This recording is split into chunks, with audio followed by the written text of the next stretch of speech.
بسم الله والصلاة والسلام على رسول الله صلى الله عليه وسلم يا أيها الإنسان ما غرك بربك الكريم أنت የሰው ልጅ ሆይ በቸሩ ጌታህ ምን አታለለህ ይለናል። እንግዲህ ራሳችንን ሁላችንም ምን እንዳታለለን መጠየቅ ይኖርብናል። አንዳንዶቻችን የዱንያ ነገር ስናሯሯጥ ተታለልን፣ አንዳንዶቻችን የአላህ እዝነት በጣም ሰፊ ከመሆኑ ተታለን ይሆናል። አላህ ይምራል እያልን ነገሮችን እንዳፈር ይሆናል።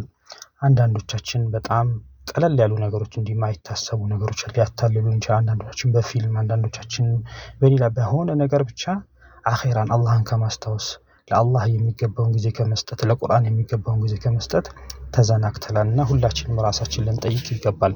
አላህ Subhanahu Wa Ta'ala ሲፈጥረን ስጋ ፓርት አለን፣ እንደገና መንፈሳዊ ፓርት አለን።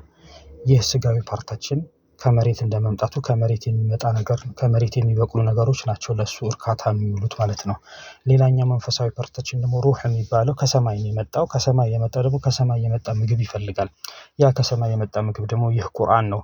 ለቁርአን ምን ያህል ጊዜ ሰጥተናል፣ ምን ያህል እናዳምጣለን፣ ምን ያህል እንማራለን የሚለውን ነገር በተለይ ትርጉሙን ምን ያህል ለማወቅ አላህ ልኮልን ከፍተን አንብበን ለመረዳት እንሞክራለን ነው የሚሉት ነገሮች ራሳችን መጠየቅ ይኖርብናልና አላህ እንግዲህ ካልተታለሉት ያድርገን።